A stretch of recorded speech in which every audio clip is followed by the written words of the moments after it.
దయచేసి వరంగల్ పట్టభద్రులకి, ఖమ్మం జిల్లా పట్టభద్రులకి, ఇవాళ నల్లగొండ జిల్లా పట్టభద్రులకి మేము వినమ్రంగా చేసే విజ్ఞప్తి, ఇలా మీరు తప్పకుండా రుచుల ప్రేమదేవిని గెలిపించాలని చెప్పి పేరు పైన విజ్ఞప్తి చేయడానికే మేము వచ్చినాం. ఈ 9-10 రోజుల పాటు కూడా మేము ఫీల్డ్ మీద ఉండి పనిచేస్తామని చెప్పి తెలియజేస్తాం.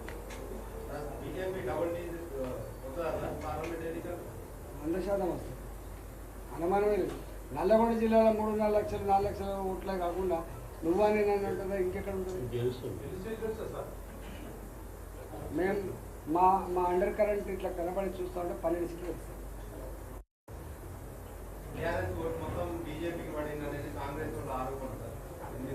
తెలియదు. ప్రజలు ఒక్కరు గుర్తుపెట్టుకోండి, ప్రజలు ఎప్పుడు ఒకవైపే ఉండరు. ఇది కాంగ్రెస్ పార్టీ ఓటు బ్యాంకు, ఇది బీజేపీ పార్టీ ఓటు బ్యాంకు, ఇది ఉండదు. అట్లా ఒక 10% మీరు ఎప్పుడైనా బాగా గుర్తుపెట్టుకోండి. నా మాట మీరు బాగా ఆలోచించండి. పార్టీల పరంగా ఏ పార్టీకైనా 1%, 2%, 3%, 5% కమిట్మెంట్తో ఉంటుంది. వాళ్ళ కార్యకర్తలుగా నాయకులు ఉంటారు, వాళ్ళ కుటుంబాలకు. కానీ 70, 75, 80% మంది ప్రజానికైతే డైనమిక్గా ఉంటుంది. పరిస్థితిని బట్టి అవసరాన్ని బట్టి మారుతూ ఉంటుంది. కానీ ఇదంతా ఇది బీఆర్ఎస్ ఓటు బ్యాంకు, ఇదంతా ఎవరి ఓటు బ్యాంకు లేదు, ఎవరి వాళ్ళు స్వేచ్ఛగా నిర్ణయించుకొని ఓటేసేటువంటి పద్ధతిని గుర్తుపెట్టుకోండి. అందుకని వాళ్ళ ఓటు ఇలా బీఆర్ఎస్ గుర్తుపెట్టుకోలేదు. ఎవరు ఇవాళ మొన్నదాకా బీఆర్ఎస్ ఉండే, ఇవాళ బీజేపీది. మేము మంచిగా పనిచేస్తే ఒకప్పుడు కాంగ్రెస్ పార్టీ ఎదురు ఉండేది దేశంలో. భారతీయ జనతా పార్టీ 2 సీట్లున్న పార్టీ 303 సీట్లతో అజేయమైనటువంటి శక్తిగా ఎదురని వీళ్ళ భావించిందా? ఇవాళ అదే నరేంద్ర మోడీ గారు ఆఫ్టర్ 10 years 370 సీట్లు అని చెప్పి మేము నినాదం ఇస్తలేము. యావత్ దేశ ప్రజానికం అంతా కూడా అప్కీ బార్ మోదీ 400 పార్, ఫిర్ ఏక్ బార్ మోదీ సర్కార్. ఈ నినాదాలు పార్టీ ఇచ్చిన నినాదాలు కాదు, మేము చెప్తున్నాయి కాదు. కాబట్టి ఎవరి ఓటు బ్యాంక్ లేదు. ప్రజలు డైనమిక్గా ఉంటారు.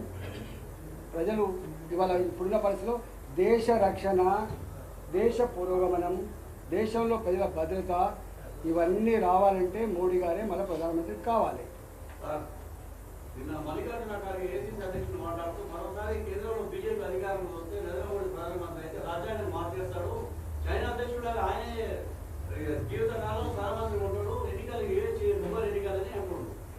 అంటే ఈ ఆరోపణ 2014 కూడా చేశారు. ఇదే చిల్లర అవగాహన లేని, మతి లేని ఆరోపణ 2014లో కాంగ్రెస్ పార్టీ చేసింది. మోడీ గారు దేశానికి ప్రధానమంత్రి అయితే ఈ దేశం విచ్ఛిన్నమవుతుంది, ఈ దేశంలో మత కళాలు వస్తాయి, ఈ దేశం తిరోగమనంలో ప్రయాణం చేస్తాను. 10 ఏళ్ళ తర్వాత ఏం తెలిపోయింది?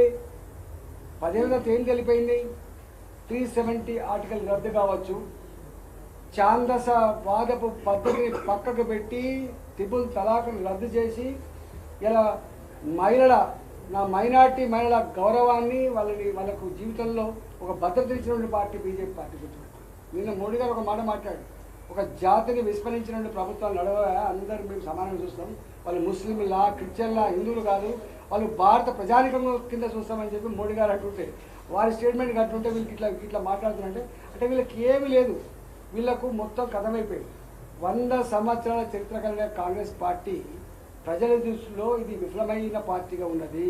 వాళ్ళ కాళ్ళ కింద భూమి కదిలిపోయింది. అబద్ధాల పునాదుల మీద తప్ప వీళ్ళకు నిజమైనటువంటి బలం లేదు. ఇవాళ మీకు తెలుసు, యూపీ ఒకప్పుడు ఇలా కాంగ్రెస్ పార్టీ కేంద్ర బిందువు ఉండే. ఇవాళ యూపీ, ఉత్తరప్రదేశ్ 80 సీట్లున్న ఉత్తరప్రదేశ్, 2 పక్క రాష్ట్రంలో ఉత్తరప్రదేశ్ ఇలా మొత్తం మోదీ జపం చేస్తుంది. ఇవాళ కాషాయం అయిపోయింది భారతీయ జనతా పార్టీ. ఇంతెందుకు మీకు ఇంత యూపీలో ఒక్కొక్క నియోజకవర్గం 40% పాపులేషన్ ఉంటుంది మైనార్టీ పార్టీ, అక్కడ గెలుస్తున్నాం. అంటే మోడీ గారు అందరి విశ్వాసం పొందగలిగింది కాబట్టి గెలుస్తుంది తప్ప ఇవాళ ఖర్గే గారు ఇది ఇట్లా అవుతుంది అట్లా ఎట్లా అవుతుందండి? ఏమైనా ఉన్నాయా మీ ముఖాలకు? స్కాములు లేని గవర్నమెంట్ ఉందా? 2G స్కామ్ ఎవరు చేసిండ్రు? కోల్ స్కామ్ ఎవరు చేసిండ్రు?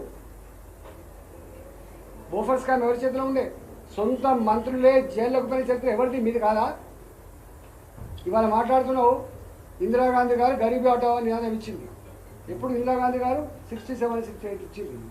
గా నినాదం రాజీవ్ గాంధీ గారు కూడా ఇచ్చిండు. గా నినాదం ఇవాళ మీరు కూడా ఇస్తాను. అంటే 75 సంవత్సరాల కాలంలో ఈ దేశాన్ని పాలించిన పార్టీ 5 దశాబ్దాల పైబడి కాంగ్రెస్ పార్టీ. ఈ పేదరికానికి ఇవన్నీ కారకులు ఎవరు? మీరు కాదా? ఇవాళ ఇవన్నీ కడిగేసుకుంటూ వస్తున్నాం మేము, రెక్టిఫై చేసుకుంటూ వస్తున్నాం మేము. భారతీయ జనతా పార్టీ మీకు కళ్ళుండి చూడలేని వాళ్ళు మీరు